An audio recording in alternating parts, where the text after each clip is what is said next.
সংখ্যালঘু নির্যাতন তো হচ্ছে ভারতে। ভারতের এক একটা মসজিদ তারা ভাঙতেছে এখন। এটা এটা এটা একটা লক্ষণ। আস্তে আস্তে ওর মানচিত্র মসজিদের মতোই ভেঙে খান খান হয়ে যাবে ইনশাআল্লাহ। এরা যেমন অখণ্ড ভারত চায়, আমরাও অখণ্ড ভারতই চাই। আমরা চাই অখণ্ড ভারত হবে কালিমা লা ইলাহা ইল্লাল্লাহ মুহাম্মাদুর রাসূলুল্লাহ। আপনারা তো মনে করেন যে ভারত আমাদেরকে ঘিরে রাখছে, তাই না? আসলে ভারতকে আমরা ঘিরে রাখছি। এই দিক থেকে আমরা, এই দিক থেকে চায়না, এখান থেকে নেপাল, এখান থেকে ভুটান, এখান থেকে মায়ানমার, এখান থেকে পাকিস্তান, আর তার চেয়ে বাপ আছে আফগানিস্তান। আমরা যদি ইনশাআল্লাহু আজ্জা ওয়া জাল যদি আমরা এটাকে মদিনা রাষ্ট্র বানাতে পারি, এই বাংলাদেশকে যদি আমরা একটা মদিনা রাষ্ট্র বানাতে পারি, ইনশাআল্লাহ কালকে গাজওয়াতুল হিন্দ হবে ইনশাআল্লাহ। ওটার জন্য রেডি আমরা ইনশাআল্লাহ। কাজ এক নাম্বার কাজ হচ্ছে এখন পরিবর্তিত বাংলাদেশে কোনো ভারতীয় দালালকে আর জায়গা না দেওয়া। একদম সাফ কথা। বরং প্রত্যেকটা ডিপার্টমেন্টে যেখানেই তারা লুকিয়ে আছে ঘাপটি মেরে, এই প্রত্যেকটা ভারতীয় দালালকে এখান থেকে বের করতে হবে। আমি একা বললে আমি পারবো না, আপনি একা বললে আপনি পারবেন না। প্রত্যেকটা এই বয়ানের জায়গা, মিম্বর, খুতবা, ওয়াজ মাহফিলের প্যান্ডেল, আমাদের রাজনৈতিক দলগুলো, আমাদের ইসলামপন্থী দলগুলো যেগুলো আছে, সবার ইমারত থেকে আওয়াজটা আসতে হবে। কারণ এরা যদি আর একটা বার সুযোগ করতে পারে, না থাকবে আপনার দেহ আর না থাকবে আপনার মাথা। এখনই তো আপনাকে হুমকি দিচ্ছে, যে কোনো সময় একটা একটা করে গুপ্ত হত্যা করবে এরা। তার আগে চট্টগ্রামে সাইফুল ইসলাম ভাইকে, এক ভাইকে কুপায় মারা হয়েছে। এটার বিচার এখন হয় নাই। যারা মারছে ওদের পক্ষ নিয়ে আমরা আবার সংখ্যালঘুর স্লোগান তুললাম। এ কেমন সংখ্যালঘু যে আমার ভাইকে জবাই করে হত্যা করে? হ্যাঁ, সংখ্যালঘু নির্যাতন তো হচ্ছে ভারতে। ভারতের এক একটা মসজিদ তারা ভাঙতেছে এখন। এটা এটা এটা একটা লক্ষণ। আস্তে আস্তে ওর মানচিত্র মসজিদের মতোই ভেঙে খান খান হয়ে যাবে ইনশাআল্লাহ। এরা যেমন অখণ্ড ভারত চায়, আমরাও অখণ্ড ভারতই চাই। আমরা চাই অখণ্ড ভারত হবে কালিমা লা ইলাহা ইল্লাল্লাহ মুহাম্মাদুর রাসূলুল্লাহ। আপনারা তো মনে করেন যে ভারত আমাদেরকে ঘিরে রাখছে, তাই না? আসলে ভারতকে আমরা ঘিরে রাখছি। এই দিক থেকে আমরা, এই দিক থেকে চায়না, এখান থেকে নেপাল, এখান থেকে ভুটান, এখান থেকে মায়ানমার, এখান থেকে পাকিস্তান, আর তার চেয়ে বাপ আছে আফগানিস্তান। আছে না আফগানিস্তান? ওদের সাথে কেউ পারছে এই পর্যন্ত? আফগানের ভাইরা নিজেদেরকে গড়ে নিচ্ছে, বোঝাচ্ছে। তাদের এক একজনের যে ইমানি জাজবা, 70 বছর 60 বছর বয়স হয়ে গেছে, আমাদের চেয়ে তাদের জাজবা যে এত বেশি, এটা আসলে বলে বোঝানো যাবে না।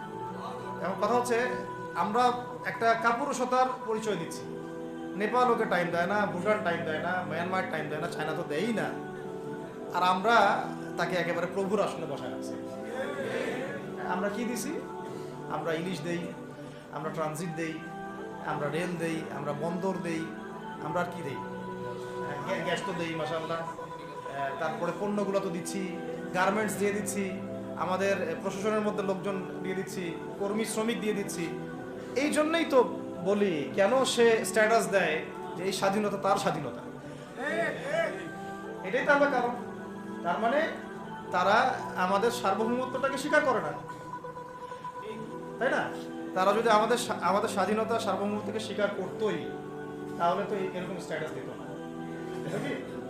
তো এখন কথা হচ্ছে, আমরা মাথা নত করার জাতি না। আমাদের নবী মুহাম্মদ সাল্লাল্লাহু আলাইহি ওয়াসাল্লাম মাথা উঁচু করে দাওয়াতি কাজ করছেন। মার খেলেও কখনো তিনি মাথা নিচু করেন নাই। সাহাবায়ে কেরাম রাদিয়াল্লাহু আনহুম আজমাইন মাথা উঁচু করে দাওয়াতের কাজ করছেন, কারোর সামনে মাথা নত করেন নাই ইল্লাল্লাহ, আল্লাহ ছাড়া। মার খেয়েছেন, হিজরত করতে হলে হিজরত করেছেন, কখনো মানুষ গালি দিয়েছে, গালি সহ্য করেছেন, কখনো মদিনায় চলে যেতে হয়েছে, দেশ ছাড়তে হয়েছে, দেশ ছাড়ছেন। আবার কখনো ইসলামী রাষ্ট্র কায়েম করতে হয়েছে, রাষ্ট্র কায়েম করছে। জিহাদ করার দরকার, জিহাদও করছে। কেতালের দরকার, কেতালও করছে। আস্তে আস্তে মক্কা বিজয় করছে, করেন নাই? সিরাত পড়তে হবে, সিরাতের ধারাগুলো আমাদেরকে বুঝতে হবে। এখন আমরা তো তার উত্তরসূরি, আমরা তাদের উত্তরসূরি। প্রথম কথা হচ্ছে, আমরা আমাদের নতজানু মনোভাবটাকে আগে ত্যাগ করতে হবে, এক নম্বর। আর অতীতের জীবনের যে ভুল ত্রুটিগুলো দ্রুত সংশোধন করতে হবে। এখন আর আমাদের হাতে অনেক লম্বা সময় আছে এমন না বিষয়টা। কত কি যে দ্রুত হয়ে যাবে আপনি হয়তো ভাবতে পারেন। বিশ্বটা খুব দ্রুত চেঞ্জ হচ্ছে। বাংলাদেশে এখন সেই অবস্থাটা নাই, কিন্তু বাংলাদেশে তাবলিগের মেহনত, আমর বিল মারুফ নাহি আনিল মুনকারের মেহনত চলবে, মানে তাবলিগের মেহনত, দাওয়াতের মেহনতটা চলবে। যদি যদি কখনো বাংলাদেশে দেখা যায় যে দেশের শত্রুরা বা দিনের শত্রুরা বা উগ্রবাদীরা এই দেশের স্বাধীনতা সার্বভৌমত্বের উপর আক্রমণ করে, তখন কি আমাদের উপরে জিহাদ ফরজ হবে কিনা? এখন যদি তাই হয়, এখন আপনাদের কি মনে হয় এটার সম্ভাবনা আছে না নাই? এটুকু ইন্টেলেকচুয়াল অবস্থা তো আপনাদের আছে, এটার সম্ভাবনাও হতে পারে, আজ হোক কাল হোক, হতেই পারে। তখন আমার প্রিপারেশনটা কি হবে সেটা আমাকে এখন জানতে হবে। আমার প্রিপারেশনটা কি হওয়া উচিত? প্রথম প্রিপারেশন হওয়া উচিত আগের সমস্ত জিন্দেগিতে যা করছি নিজেকে আল্লাহর দিকে ফিরাই নিয়ে আসে। এটা প্রথম কাজ। যে আল্লাহর দিকে ফিরে আসে নাই, তার সাথে না জিহাদের সম্পর্ক আছে না কিতালের কোনো সম্পর্ক আছে, সে তো আল্লাহর পথেই নাই। তো প্রিয় যুবক ভাইরা, আগে প্রথম কথা হচ্ছে আগে আপনি আল্লাহর দিকে ফিরে আসেন, এক নম্বর। দ্বিতীয় কথা হচ্ছে এরপরে আমাদের প্রয়োজন শারীরিক প্রস্তুতি। শারীরিক প্রস্তুতি যেমনটা বললাম যে কোনো অবস্থাতেই আলেম ওলামাদেরকে, দায়ীদেরকে, মুফতিদেরকে, মুহাদ্দিসদেরকে, মাদ্রাসার শিক্ষকদেরকে, খতিবদেরকে ভিতরে ঢুকতে দেওয়া যাবে না। কারণ আপনাদেরকে যদি ভিতরে নিয়ে যাওয়ার স্কোপ পায় তারা নতুন করে আবারও কেউ, তাহলে আর সুস্থ রাখবে না, ফিজিক্যালি আপনি ঠিক থাকতে পারবেন না। অতএব একটা সামাজিক প্রতিরোধ গড়ে তুলতে হবে সবসময়। মানে একটা এলাকার মধ্যে একজন আলেম আছেন, সেই আলেমকে এলাকা থেকে নিতে পারবে না, তাকে নেওয়ার আগে 100 জনের উপর গুলি চালাইতে হবে, এমন একটা মুভমেন্ট থাকতে হবে। প্রতিবাদ না করলে আপনি বান্দরবনে যান, বান্দরবনের পাহাড়ি এলাকায় গিয়ে কোন একটা পাহাড়ি লোককে উঠাই নিয়ে আসেন, দেখি কত বড় সাহস আছে। আর্মি পর্যন্ত পারে না। কে পারে না? সেনাবাহিনী পারে না। পারে? পাহাড়িরা ওইখানে ঐক্যবদ্ধ হয়ে যায়, ওদের মহিলারা ঝাড়ু নিয়ে সামনে চলে আসে। এই আমাদের বান্দরবনের কথা বলতেছে। ওখানে যে কুকিচিং একটা ফ্রন্ট গঠন করছে সশস্ত্র বিদ্রোহীরা, ওই অংশটুকুকে নিয়ে একটা মাস্টার প্ল্যান আছে ওদের। ওই অংশটুকুতে তারা একটা খ্রিস্টান রাজ্য বা আলাদা একটা পাহাড়িদেরকে নিয়ে একটা রাষ্ট্র প্রতিষ্ঠা করতে চায়। এটা ওদের স্বপ্ন আর কি। এই উদ্দেশ্যে তারা হাঁটতেছে এবং তারা অস্ট্রের ভাষায় কথা বলে। ওখানে তারা পতাকা বানাইছে, মানচিত্র বানাইছে, এমনকি লাস্ট টাইম আমরা ওখানে গিয়ে শুনলাম যে মুদ্রাও নাকি বানাচ্ছে। মুদ্রা বুঝতেছেন বিষয়টা কত ডিপ? আমাদের রাষ্ট্রে যে কত সমস্যা, জানি না যারা দায়িত্বে আছে তারা কি করতেছে, আসলে কোন দিকটা সামাল দিচ্ছে। অর্থনৈতিক দিকটা দেখবে না এই পাহাড়ি এলাকার সমস্যাগুলো মেটাবে, নাকি আমাদের মুসলিম উম্মার অভ্যন্তরীণ সমস্যাটা মেটাবে, না শহীদ ভাইদের খবর নিবে, না পঙ্গু ভাইরা যারা পড়ে আছে হাসপাতালে তাদের খবর নিবে? সিনেমা দেখতে বসে গেছে। কোন আক্কেলে সিনেমা দেখেন আপনি? সিনেমা দেখার সময় কোথায় আপনার? সিনেমা দেখার সময় কোথায়? এই যে যতগুলো ভাই শহীদ হয়েছে তাদের পরিবারের খোঁজখবর নেওয়া লাগবে না? এবং যতগুলো ভাই এখন হাসপাতালে কাতরাচ্ছে তাদের সঙ্গে হাজার হাজার ছাত্র ভাই, তাদের চিকিৎসা করানো লাগবে না? যত মানুষকে গুম করা হয়েছে ওদেরকে মুক্ত করা লাগবে না? তারাও তো জানে এটা অন্যায়, এবং যারা করে তারাও বলে এটা অন্যায়। জানে যারা করে তারাও বলে এটা অন্যায়। এবং আমাকেও বলেছিল যে আমি জিজ্ঞাসা করেছিলাম যে আমাকে যদি মানে প্রকাশ্য কোর্টে চালান করে দেওয়া হয় এবং জাতির সামনে বলা হয় যে আমাকে গুম করা হয়েছে, এবং এরপর যদি বলা হয় যে আমাকে গুম করার পরে কোনো রকমের নেগেটিভ কিছু পাওয়া যায় নাই তাই আমরা ছেড়ে দিয়েছি, এই কথাটা কি বলা যাবে কি জানে না?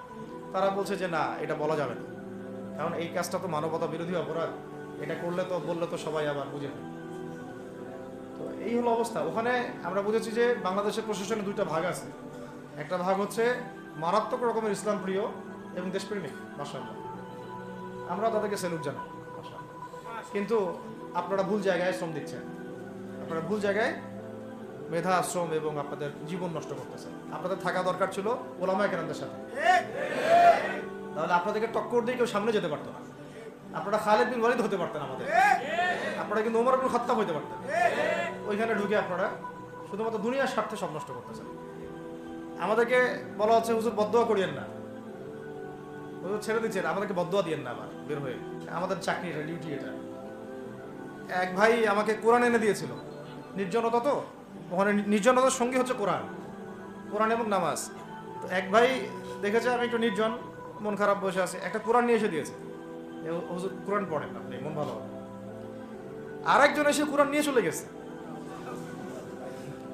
কোরআন পড়ে ওখানে যদি আপনি আবার উল্টাপাল্টা কিছু করেন, ওদের নিয়ম নাই কোরআন দেওয়ার। কোরআন দেওয়ার কি নাই? নিয়ম নাই। তো এই হলো অবস্থা। কথা হচ্ছে যে এই ভাইদেরকে মুক্ত করাও তো তাদের কাজ ছিল। যে ওলামায়ে কেরামদের একজনের উপরে 3টা 4টা 5টা 10টা করে মামলা এখনো চলতেছে, তাদেরকে মুক্ত করা উচিত ছিল না? আর এই পুরো জুলুমের পিছনে যত জালেম ইনভলভ ছিল তাদেরকে আইডেন্টিফাই করে ভিতরে ঢোকানো উচিত ছিল না? হয়েছে সবকিছু? এই জিনিসগুলোর মধ্যে অনেক গ্যাপস আছে।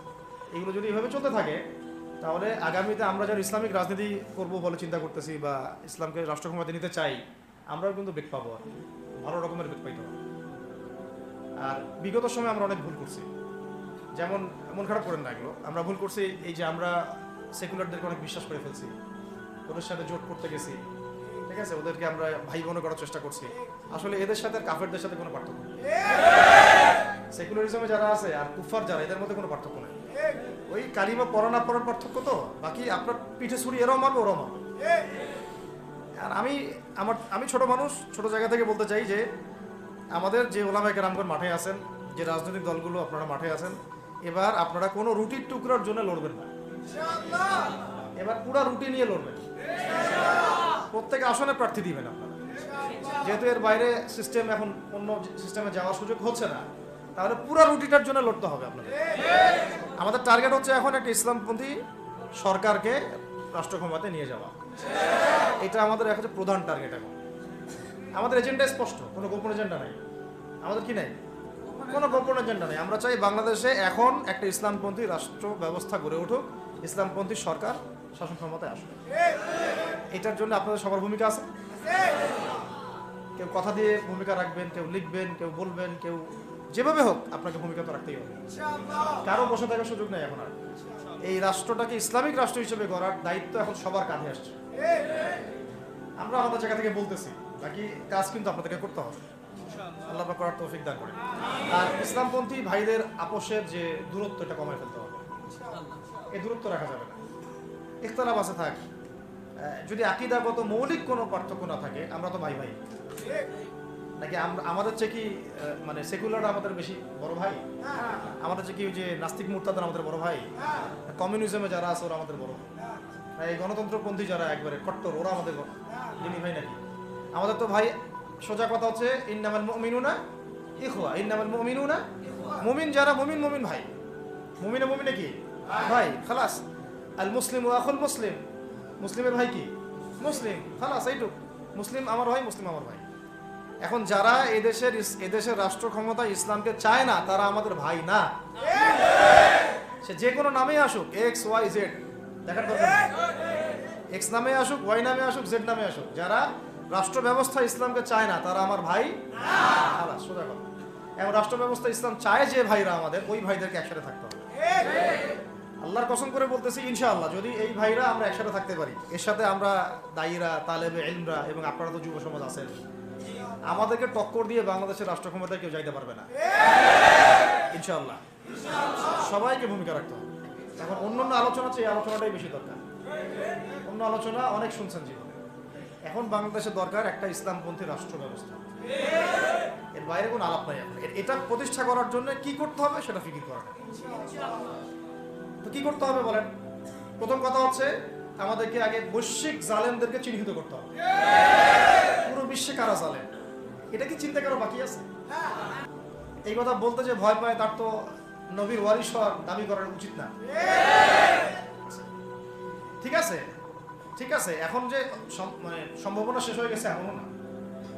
এখন সবাই প্রতিবাদের ভাষায় কথা বলতে পারে। একটা রেভলিউশন ঘটানোর মতো সিচুয়েশন বাংলাদেশে আছে। অন্তত পক্ষে আমাদের ভাইদের মধ্যে আমরা দেখেছি, ছাত্র ভাইদের মধ্যে সাহস তো মাশাআল্লাহ অবশ্যই আছে, ডেডিকেশন আছে, জীবন দেওয়ার মানসিকতা আছে। তাদেরকে খালি নার্সিং করতে হবে, জীবনটা যেন ভুল পথে না যায়। এখন আবু সাঈদের রক্তের উপর দাঁড়ায় যদি কোনো সেকুলার ক্ষমতায় আসে, তাহলে এটা আবু সাঈদের রক্তের সাথে গাদ্দারি হচ্ছে। এই মুগ্ধদের রক্তের উপর সিঁড়ি বানায় যদি কোনো জাতীয়তাবাদীরা আর ওই সেই গণতন্ত্রপন্থীরা, ওই ইসলামের দুশ্মনরা, ওই ভারতের দালাল্লাই যদি ক্ষমতায় আসে, তাহলে এটা ওদের রক্তের সাথে গাদ্দারি।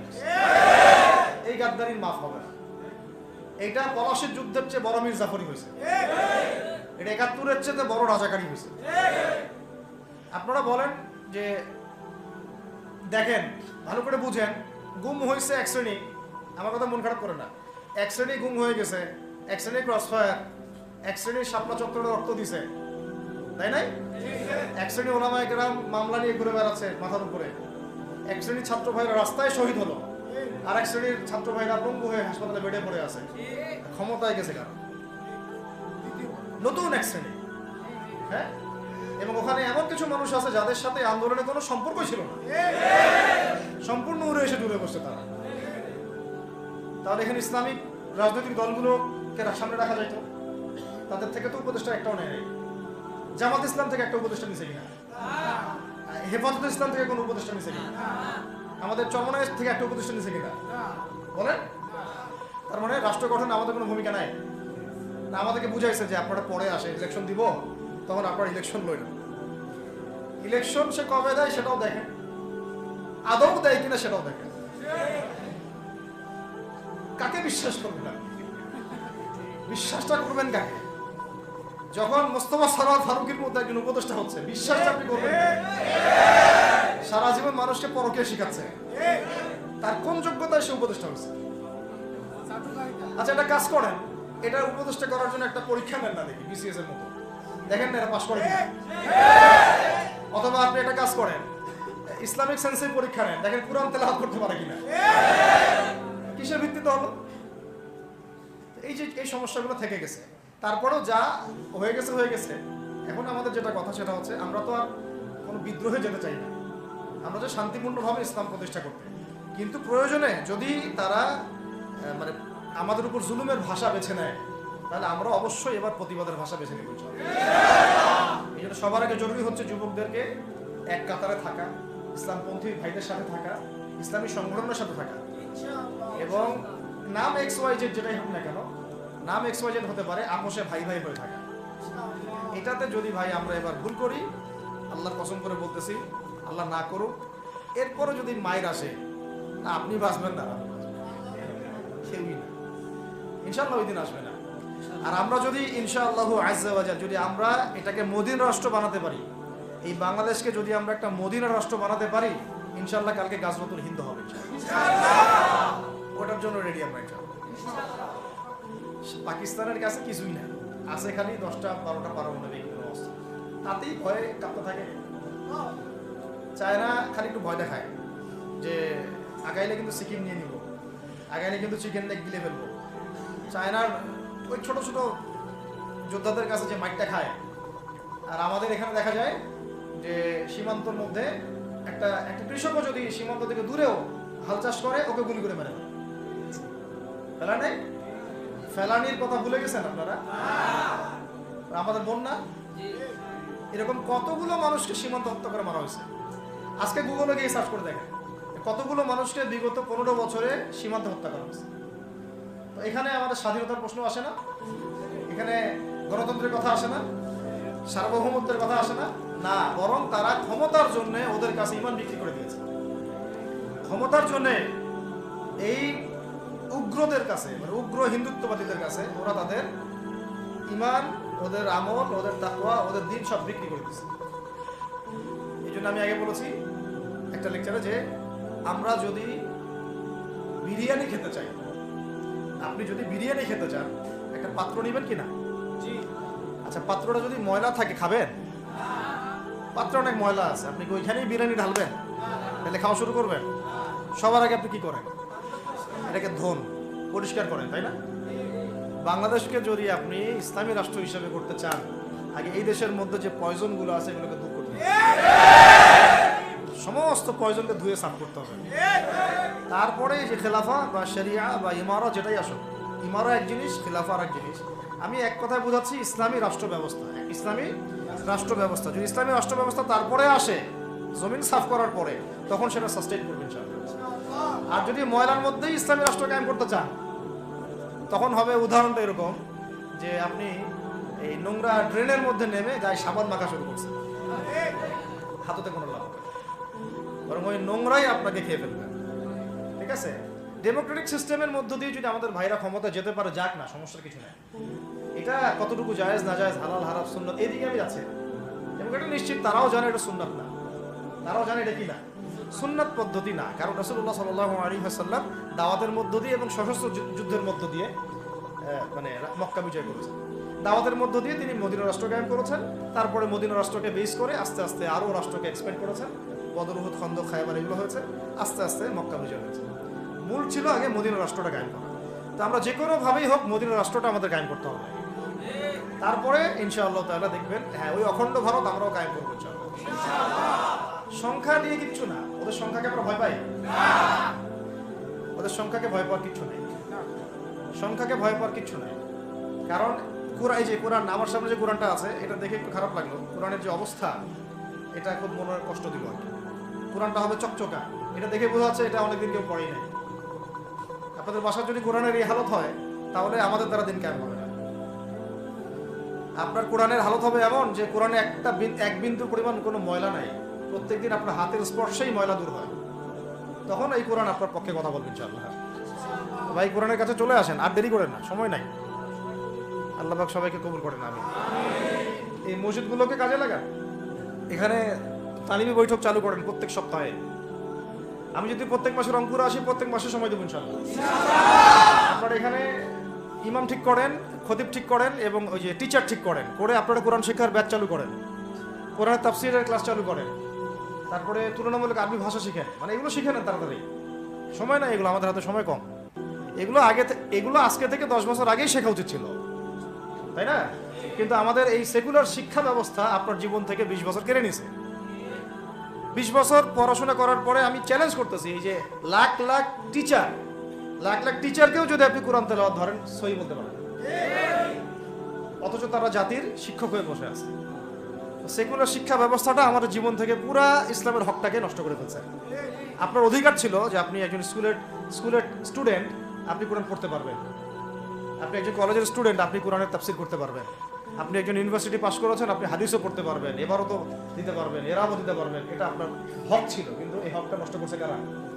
এই সেকুলার শিক্ষা ব্যবস্থা নষ্ট করে ফেলছে। এখন তো কিছু করার নাই। তো এটা তো আমাদের দোষ কি? আমাদের দোষ হচ্ছে আমরাই তো তাদেরকে ভোট টোট দিয়ে উপরে উঠেছিলাম। আমাদের বাপরা উঠাইছে, আমাদের বাবারা উঠাইছে, তার বাবারা উঠাইছে। আমরা তো ওই সময় ইনসাফ করি নাই, ফল আমাদেরকে ভোগ করতে হয়েছে। আপনার এই প্রসঙ্গে দুটো কথা বলেই ফেলেন, নাহলে আমি মানে হকাদায় হয় না। একটা মুসলিম ঘরের ছেলে, তার অধিকার নাই প্রাইমারি স্কুলে গিয়ে সে কোরআন শিখবে? আচ্ছা, আমাদের মৌলিক অধিকার কি? খাদ্য, বস্ত্র, বাসস্থান, শিক্ষা, চিকিৎসা, 5টা বলি না? তো কোরআন আমার মৌলিক অধিকার না? মুসলিম পরিবারের সন্তান আমি, কোরআন আমার মৌলিক অধিকার না?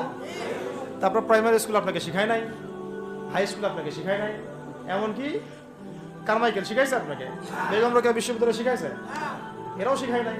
এমনকি বিসিএস ক্যাডার হচ্ছেন কোরআন ছাড়াই, ডক্টর হচ্ছেন কোরআন ছাড়াই, ইঞ্জিনিয়ার হচ্ছেন কোরআন ছাড়াই। এমনকি শিক্ষা কমিশন গঠন হচ্ছে, ওই কমিশনের লোকদেরও কোরআনের জ্ঞান নাই। টকশোতে এসে আবার ঠিকই পটার করে, কোরআনে পড়তেও পারে না, টকশোতে এসে পটার করে। এই তো বিগত 10 বছর তো টকশোর বছর ছিল, খালি টকশো, দেখেন নাই? আলোচনা একটা ন্যারেটিভ তৈরি করা হচ্ছিল, ইসলাম নিয়ে যারাই কথা বলবে এরাই জঙ্গি, এরাই মৌলবাদী, এরাই সন্ত্রাসী। হ্যাঁ, তো কিভাবে মানুষের ব্রেইন ওয়াশ করা হয়েছে। আমি আসলে অবাক হয়ে গেছি এই ঘটনাতে, জুলাইয়ের ঘটনায়, যে যুব সমাজকে ধ্বংস করার জন্য তারা 20 বছর ঢেলে দিছে, ওই যুব সমাজই তাদেরকে পিটাই বের করছে। আল্লাহ পাকের কি পরিকল্পনা! আপনাদেরকে ধ্বংস করার জন্য 20 বছর ধরে তারা সিলেবাস কারিকুলাম করছে। আপনাদেরকে শরৎচন্দ্র পড়াইছে, বঙ্কিমচন্দ্র পড়াইছে, হুমায়ুন আহমেদ পড়াইছে, হুমায়ুন আজাদ পড়াইছে, হ্যাঁ, শেক্সপিয়ার পড়াইছে, আর কত কি পড়াইছে। কোরআন পড়তে দেয় নাই, নামাজের স্বাধীনতা দেয় নাই, পর্দার স্বাধীনতা দেয় নাই। আমাদের বোন পর্দা করে পরীক্ষা দিতে গেছে, নেকাব খুলে ফেলা হয়েছে, কি করে নাই। কিন্তু ওই ছাত্র জনতার হাতেই পিটানি খেতে হয়েছে।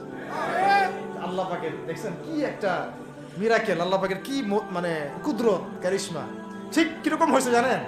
ঘটনাটা হয়েছে এরকম যে ফেরাউনের ঘরেই মূসা আলাইহিস সালামকে আল্লাহ পাক বড় করছে। মাশাআল্লাহ। তো আপনাদেরকে ধ্বংস করার জন্যই কিন্তু এই পলিসিগুলো অ্যাপ্লাই করা হয়েছে। এখন যে আল্লাহ পাকের রহমতে আপনারা বিপদে যান নাই, আলহামদুলিল্লাহ। এখন যেটা আল্লাহ পাক বোঝার তৌফিক দিচ্ছেন, দেখেন আপনারা কোরআন শিখতে পারতেন, এখানে পারেন নাই। শিক্ষা কমিশনের মধ্যে কোরআন নাই। শুধু তাই না, দেখেন 360 জন এমপি মন্ত্রীকে আপনি বসায় দেন, 360 জন এমপি মন্ত্রীকে বসায় তাদের সবাইকে শুধু কিচ্ছু না, আমি বলবো খালি সূরা ফাতিহা তিলাওয়াত করতে বলেন। কথা হচ্ছে যে আমাদেরকে এখন একটা নতুন উদ্দেশ্য নিয়ে, টার্গেট নিয়ে, একটা মিশন নিয়ে আগামীকাল থেকে পথ চলতে হবে। প্রথম গন্তব্যটা কি? আমরা বাংলাদেশকে একটা মদিনা রাষ্ট্র কায়েম করতে চাই। সেটা যদি করতেই হয় তাহলে আমাকে কার আদলে করতে হবে, কার সুন্নতে করতে হবে? নবী মুহাম্মদ সাল্লাল্লাহু আলাইহি ওয়াসাল্লামের তরিকায়। এবং কার তরিকার প্রথম কাজটাই হচ্ছে আগে ইলম শিখতে হবে। কি শিখতে হবে? এই মসজিদগুলোকে কাজে লাগান, মাদ্রাসাগুলোকে কাজে লাগান। এবং 2 নম্বর হচ্ছে ইলম একা একা শেখা যাবে না। ইলম একা একা শেখা যাবে না। 20 বছর তো আপনি একা পড়াশোনা করেন নাই, প্রতিষ্ঠান ছিল, ওস্তাদ ছিল, তাই না? টিচার ছিল, আপনার একাডেমিক কারিকুলাম ছিল। ঠিক ওইরকমই দিনের ইলমও একা একা শেখা যাবে না, ওস্তাদ লাগবে। এবং আলহামদুলিল্লাহ আমাদের বাংলাদেশে ওস্তাদের অভাব নাই। আলহামদুলিল্লাহ প্রত্যেক জেলায় জেলায় উপজেলায় সব জায়গাতেই মুহাক্কিক বরেণ্য আলেমগণ আছেন। আলহামদুলিল্লাহ। আর আপনি খুঁজে বের করবেন কে মুহাক্কিক আলেম। আমি কিছু মানে তাদের বৈশিষ্ট্য বলতে পারি। তারা নিজেকে জাহির করেন না, বিনয়ী হন, অহংকারী হন না। তারা এত বেশি আইওয়া শোডাউন এত পছন্দ করেন না, নিজেকে আড়াল করার চেষ্টা করেন, হক কথা বলতে তারা ভয় করেন না।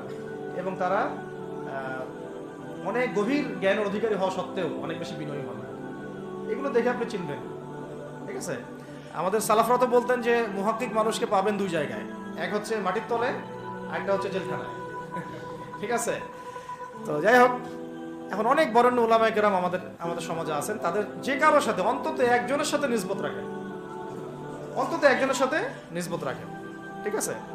তো এটা আমাদের সৌভাগ্য আলহামদুলিল্লাহ যে বাংলাদেশে বহু মাদ্রাসা, বহু কওমি মাদ্রাসা, আলিয়া মাদ্রাসা, অনেক ধরনের মাদ্রাসা আছে।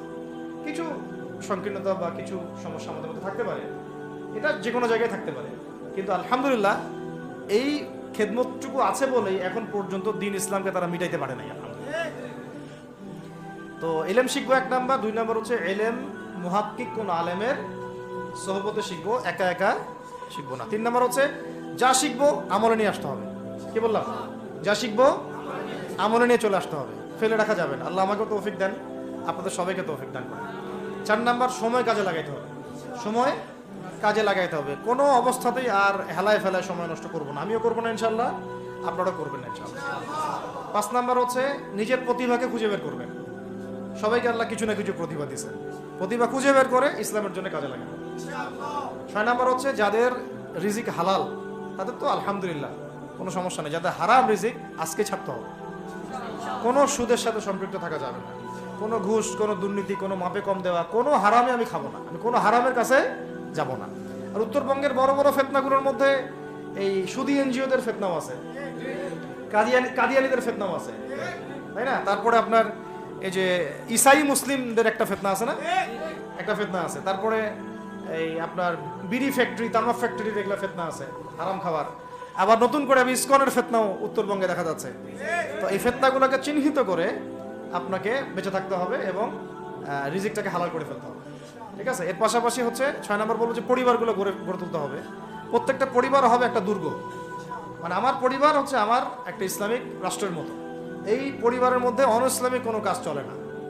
পরিবারের মালিক কি? আমি না? এখানে কি রাষ্ট্র আমাকে হস্তক্ষেপ করতে পারবে? আমার পরিবার আমার কন্ট্রোলে চলবে, একদম ইসলামিক অনুশাসন অনুযায়ী চলবে, ডানে বামে নড়তে পারবে না। এভাবে আপনাকে শক্ত থাকতে হবে। 7 নম্বর হচ্ছে এখন থেকে তাবলীগের কাজ সবাইকে করতে হবে। কতটুকু করবেন? যতটুকু আপনি জানেন, যতটুকু আপনি জানেন। যেটা জানেন না ওটা নিয়ে কথা বলার দরকার নেই। আর সমাজে কিছু ইখতিলাফি মাসালাগুলো আছে যেগুলোকে নিয়ে কিছু মানে মোটা বুদ্ধির মানুষেরা আর কি মসজিদগুলো ভাগ করে ফেলে। ঠিক আছে? এই পাল্লায় পড়া যাবে না। ইখতিলাফি মাসালাগুলো সাহাবীদের যুগ থেকেই ছিল, এগুলো নিয়ে মতবিরোধের সুযোগ নাই। এটা তার কাছে এই মাসালাটা অথেন্টিক মনে হয়, সে আমল করতেছে, করুক। আমার কাছে এই ফিকহের আলোকে এটা বেশি অথেন্টিক মনে হয়, আমি এটা আমল করতেছি। এগুলো নিয়ে কোনো রকমের আর দ্বন্দ্বে যাবেন না। বরং আমরা এখন ঐক্যবদ্ধ হব কিসের ভিত্তিতে? আমরা ঐক্যবদ্ধ হব আকীদা, আমল এবং মানহাজের ভিত্তিতে। আমাদের আকীদা আহলুস সুন্নাহ ওয়াল জামাআর আকীদা থাকবে, আমল থাকবে সাহাবীওয়ালা আমল, এবং মানহাজ থাকবে আমরা সালাফদের আদলে বাংলাদেশে দিন কায়েম করতে চাই। খালাস। আর যারা দিন কায়েমের কথা বলবে না ওদের সাথে আমার ঐক্য হবে না। কি হবে? দিন কায়েমের কোনো ফিকির নাই, তার সাথে আমার ঐক্য হবে কিভাবে? তার ফিকির আছে শুধু মসজিদ নিয়ে আর অন্য কিছু নিয়ে, তার দল নিয়ে বা তার মানে আরো তো আছে অনেক কিছু আর কি, এইগুলো নিয়ে। তো ওইগুলো বাদ দিলাম। এই আমর বিল মারুফের কাজ সবাইকে করতে হবে এবং একই সাথে সবাইকে এখন থেকে প্রতিবাদী হতে হবে, অন্যায় নিষেধ করতে হবে। এলাকায় অন্যায় হতে দিবেন না আপনারা। এলাকার মধ্যে জুয়া খেলবে কেন? আপনারা প্রতিবাদী হবেন। এখানে গাঁজা খাবে কেন? আপনি প্রতিবাদী হবেন। মাদকের আকারা হবে কেন? আপনারা প্রতিবাদ করবেন। এখন তো আপনি পুলিশ প্রশাসনের অপেক্ষায় বসে থাকার সময় নাই তো এখন আপনার। একজন নেককার মুত্তাকি পরহেজগার মানুষ প্রত্যেকটা এলাকায় থাকা দরকার। আপনাদের মধ্যে একটা জামাআ বা কমিউনিটি থাকা দরকার, মানে একটা অ্যাসোসিয়েশন থাকা দরকার যারা ওই এলাকাকে সংস্কারের কাজ করবে, অথবা বৃহত্তর সংগঠন যেগুলো আছে বাংলাদেশে তাদের অঙ্গ সংগঠন হিসেবে আপনারা কাজ করতে পারেন। আল্লাহ পাক তৌফিক দান করেন। আর একটা চেইন অফ কমান্ড গড়ে তুলতে হবে দেশব্যাপী। এটা আমরা অলরেডি আছে এবং নতুন করেও যদি কেউ চায় যে আমি কিছু অ্যাসোসিয়েশন করব যেটা আমর বিল মারুফের কাজ করবে, নাহির মুনকারের কাজ করবে, তাহলে এটাও করতে পারবেন ইনশাআল্লাহ। আর এর সাথে আমি বলবো যে আমাদের জান, মাল, সময়, শ্রম, কয়টা কথা বললাম? জান, মাল, সময় এবং শ্রম। জান, আমাদের মাল, আমাদের সময়, আমাদের শ্রম, এই চারটা জিনিসকে আল্লাহর জন্য ওয়াকফ করে দিতে হবে। দুনিয়াতে মুসাফির আমরা, দুনিয়াতে কি আমরা মুসাফির। আমাদেরকে পাঠানোই হয়েছে আল্লাহর ইবাদত করার জন্য। এবং শুধু একাই ইবাদত করবো কেন? আমি কি স্বার্থপর? আমার পরিবারটাও করতে হবে। এবং শুধু পরিবার কেন করবো, আমার সমাজটাও করতে হবে, আমার রাষ্ট্রটাকেও করতে হবে। কারণ রাষ্ট্রীয় কাঠামোতে ইসলাম না থাকলে আমি সমাজ চেঞ্জ করতে পারবো না। সহজ কথা, সব কথা কিন্তু ওই গোড়াতে গিয়ে ঠেকতেছে। কারণ রাষ্ট্র ব্যবস্থা যদি ইসলাম না যায়, রাজনীতির মধ্যে ইসলাম যদি না যায়, এবং একটা ইসলামিক শরিয়া ভিত্তিক বা ইমারা ভিত্তিক রাষ্ট্র যদি কায়েম না হয়, এই শব্দগুলো হয়তো তারা বুঝে না, মানে ইসলামী একটা রাষ্ট্র ব্যবস্থার কাঠামো যদি না থাকে, তাহলে আপনি ব্যাংকিং সিস্টেমকে সংস্কার করতে পারবেন না, সুদের মধ্যে সংস্কার আনতে পারবেন না, শুধু এনজিওর বিরুদ্ধে আপনি কোনো পদক্ষেপ নিতে পারবেন না, আপনি সমাজের এই যে ফাসাদ, নোংরামি, এগুলো বন্ধ করতে পারবেন না, আপনি এই যে কাদিয়ানি মতবাদের বিরুদ্ধে কিছু করতে পারবেন না, ওদের অর্থনৈতিক দানা আপনি কাটতে পারবেন না, ওদের পলিটিক্যাল সাপোর্ট আপনারা কাটতে পারবেন না। তারপরে ওই জায়গায় ইসলাম না গেলে এই সাংস্কৃতিক আগ্রাসনগুলো কাটাতে পারবেন না।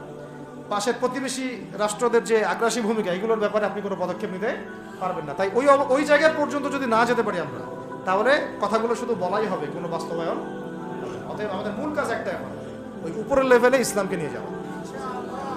এই কাজগুলোর মধ্য দিয়ে আমরা ইসলামকে নিয়ে যাবো ইনশাআল্লাহ তাআলা। আর সর্বোপরি আসন্ন সময়গুলোতে যখন ওলামায়ে কেরাম, আমাদের বরেণ্য আলেমগণ, আমাদের বরেণ্য ওস্তাদগণ এবং আমাদের তুল্লাবরা, আমাদের জামাআগুলো, আমাদের ইমারাগুলো এবং আমাদের ইসলামী সংগঠনগুলো, তারা যখন মাঠে থাকবে, তখন তাদেরকে একা ছেড়ে দেওয়া যাবে না। মই দিয়ে গাছে উঠায় মই টানা যাবে না। শাপলা চত্বরে এই কাজটা করছেন আপনারা, কিন্তু শাপলাতে কিন্তু এই কাজটা হয়েছে। ওখানে কিন্তু এতগুলো ভাইয়ের ওখানে শহীদ হওয়ার কথা ছিল না, এত সহজ ছিল না বিষয়টা। কিন্তু কিছু ভাই ছিল ওখানে, আমাদের সাথে প্রতারণা করেছে, মই দিয়ে আমাদের কিন্তু মই টেনে নিছে, আমাদেরকে উপরে উঠে গেছে। এরপর থেকে তো কত জেল, কত জুলুম, কত মামলা মোকদ্দমা, কত গুম হয়ে গেল। শাপলার পর থেকে হিসাব করে এবার এই ভুলগুলো আর করতে যায় না, এই মুনাফিকিগুলো আর কেউ করতে যায় না। আল্লাহর ওয়াস্তে আপনারা ওলামায়ে কেরামদের সাথে থাকেন, হাত শক্ত করেন, মই দিয়ে আবার গাছে উঠায় মই টানে নিয়েন না। আমি কি বুঝতে পারছি? বুঝতে পারি না এমন। অর্থাৎ ওলামায়ে কেরামগণ যখন মাঠে থাকবেন, ইসলামী সংগঠনগুলো যখন মাঠে থাকবে, আপনাদেরকে আমরা পাশে চাই। পাশে পাবো তো ইনশাআল্লাহ। আল্লাহ পাক যেন আমাদের সবার এই আওয়াজকে কবুল করেন। আল্লাহ পাক আমাদেরকেও কবুল করেন, আমাকে কবুল করেন, আপনাদের সবাইকে কবুল করেন। আমাদের গন্তব্য একদম স্পষ্ট, হয় খেলাফা না হলে শাহাদা, হয় খেলাফা না হলে শাহাদা। ইনশাআল্লাহ তাআলা দুটোর যেটাই হোক না কেন আমরা সফল। আল্লাহ পাক আমাদের সবাইকে এই কথাগুলো বোঝার ও আমল করার